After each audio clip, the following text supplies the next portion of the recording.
Meghan Markle has just received a title she never campaigned for, and it did not come from critics overseas or faceless online trolls.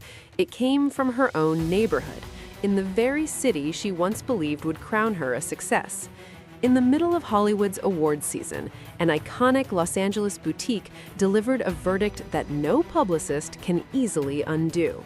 Meghan Markle was publicly named the year's symbol of celebrity hypocrisy. The message was delivered not through a press release or gossip column, but through a storefront window on Robertson Boulevard. Kitson, a long-standing fashion and pop culture shop known for skewering celebrity excess, unveiled its annual Hollywood Hypocrisy display, a tradition that has become something of a cultural mirror for the entertainment industry. This year, Meghan was placed front and center. Kitson's display is not subtle. It never is. The boutique has built a reputation for blunt commentary, using satire and visual storytelling to call out what it sees as performative activism and hollow celebrity branding.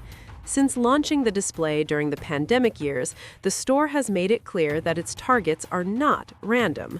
These are figures whose public messaging, in Kitson's view, collapses under scrutiny. For 2025, Meghan Markle was presented as the headline figure, framed as a contradiction wrapped in designer labels. The display featured a mock magazine cover portraying her as a Montecito elite who markets relatability while living far removed from it. The message was unmistakable. Hollywood is no longer impressed. What makes this moment sting is not the criticism itself, but where it's coming from. Kitson sits just miles from Meghan's estate.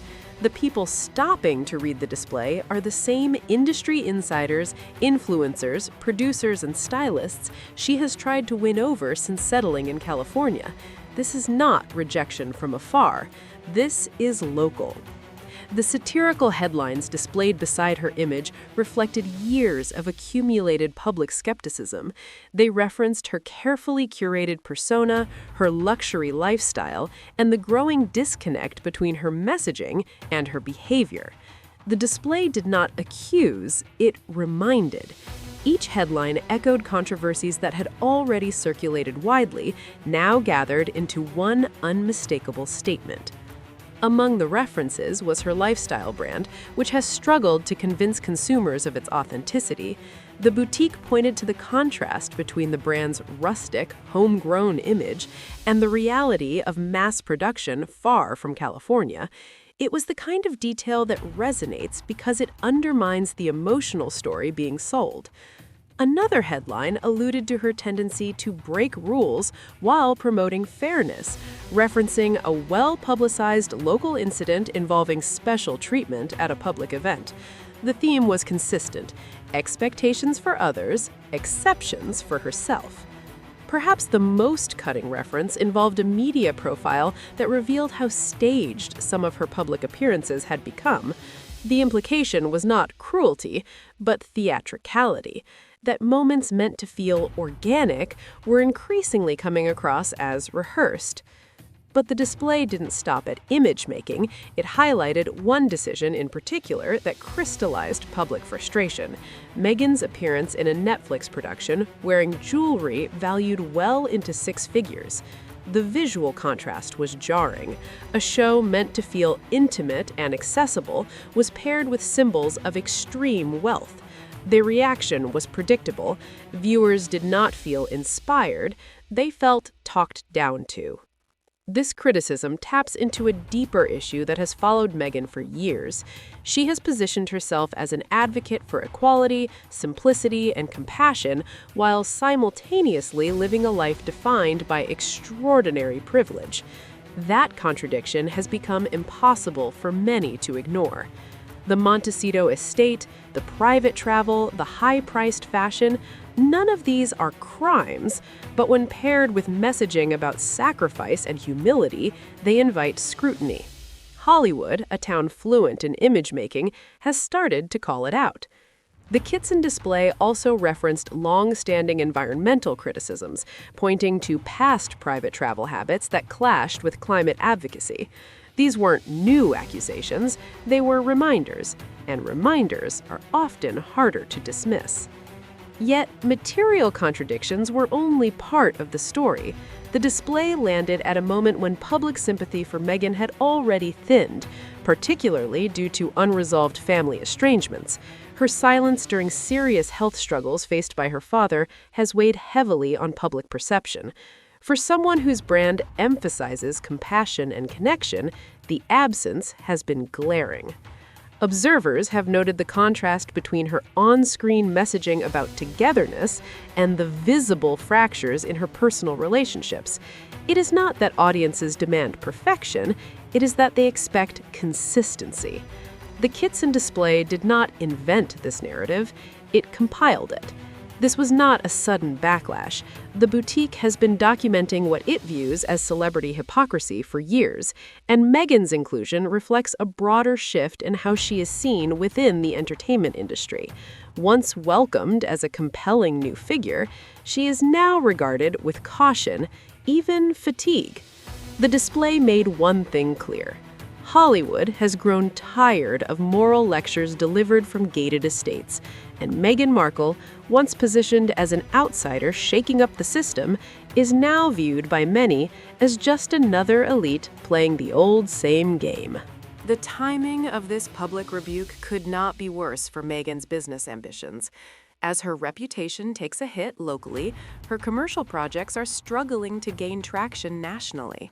Her lifestyle brand, rebranded as Ever, has failed to capture the momentum needed to survive in an already crowded market. Website traffic remains modest, especially when compared to established competitors. Even during peak shopping periods, interest has remained limited. For a brand built almost entirely on personal influence, that lack of engagement is telling. Celebrity alone has not been enough. The original vision depended heavily on synergy with her Netflix content.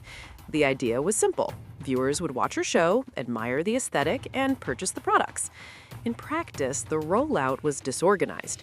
Branding changes caused confusion, timelines slipped, and the products were not ready when the show premiered. By the time items became available, the moment had passed.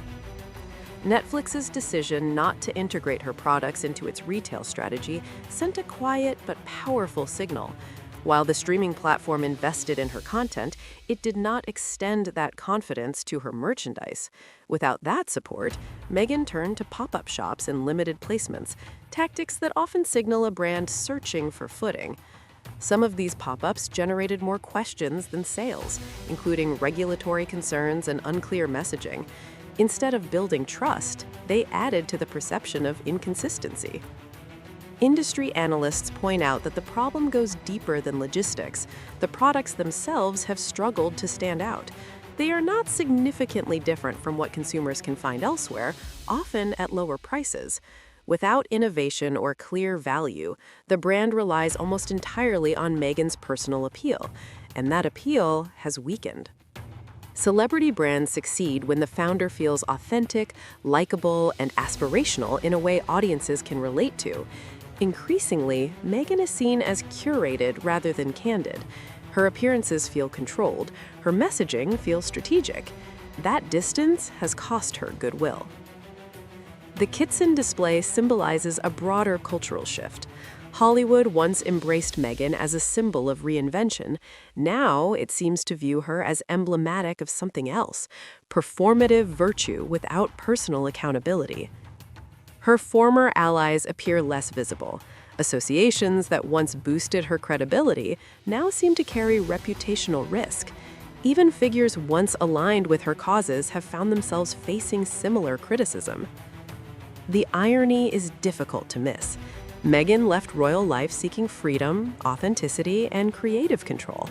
Yet in Hollywood, she has encountered a different kind of scrutiny, one that is faster, harsher, and publicly visual. Unlike palace walls, Los Angeles has shop windows. The Kitson display is not just satire, it is a verdict delivered by the culture Meghan hoped to dominate. It suggests that her narrative no longer persuades the audience she needs most. Can she recover? Possibly. Public opinion is not fixed. but recovery would require something she has so far resisted: transparency, accountability, and a willingness to drop the performance. Hollywood forgives many things. What it rarely forgives is insincerity. For now, Meghan Markle remains caught between the image she projects and the reality others see, and that gap has become impossible to ignore. The title placed on her this year may be unofficial, but its message is unmistakable. She wanted Hollywood royalty status. Instead, Hollywood handed her a mirror.